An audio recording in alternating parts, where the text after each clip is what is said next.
please have roll call, Ms. Byram? Ms. Anderson?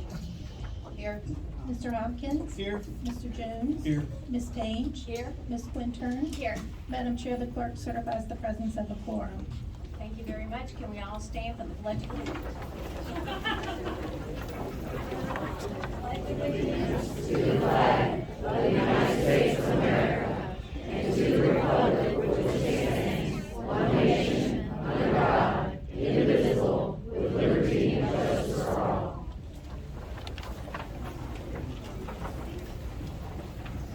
And at this time, Dr. Sneed, are there any approval adjustments to the motion?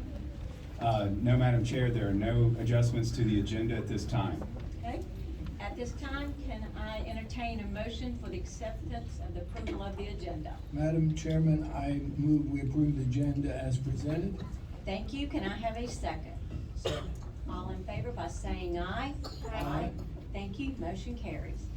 At this time, we will drop down to the consent agenda, and that contains the minutes and financial reports of, let's see, the approval of the minutes from March 21st, 2022, April 4th, 2022, and April of 2022 financial report, and the monthly school nutrition fund report.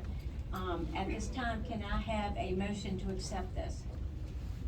I move to accept the minutes and the reports as presented. Okay, can I have a second? A second. All in favor by saying aye? Aye. Thank you, motion carries. Monthly operating bills. Madam Chair, I move to approve the monthly operating bills as presented. Okay, and I reviewed those as well, so I will second that. All in favor by saying aye? Aye. Thank you, motion carries. Okay, so dropping down to superintendent's reports and recommendation, Dr. Sneed, I'll turn it over to you.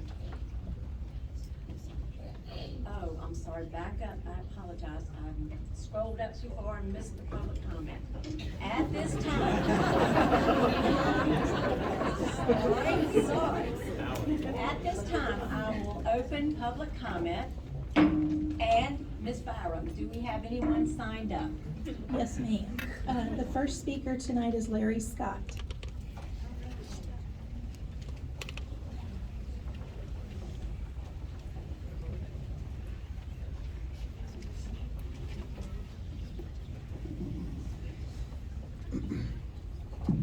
Good evening, board members, Madam Chair, Dr. Sneed, everyone in attendance tonight.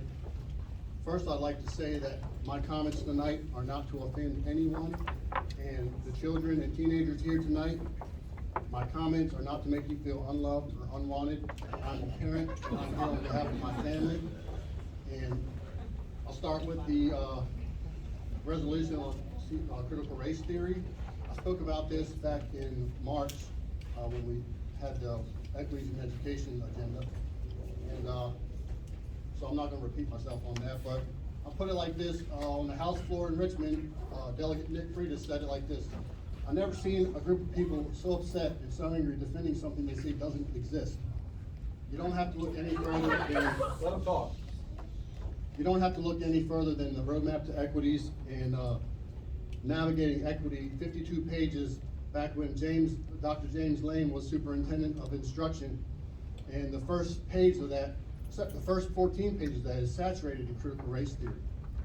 So I'm gonna move on from that. We got another resolution that I support, and it's about notifying parents when teachers have any kind of involvement with the students involving sexual orientation or gender identity. And the most disturbing cultural trend of the last several years is the destruction of the innocence of childhood at an attempt to validate or normalize child groomers. Whether you're grooming them to be social justice warriors or grooming them to be confused about their gender. There ain't but two genders. God made you a man or a woman. Whatever you decide after that, that's between you and the Lord, and I don't judge you for that. But I raised my home, my family, me and my wife on biblical principles. Teachers should be focused on curriculum of their course.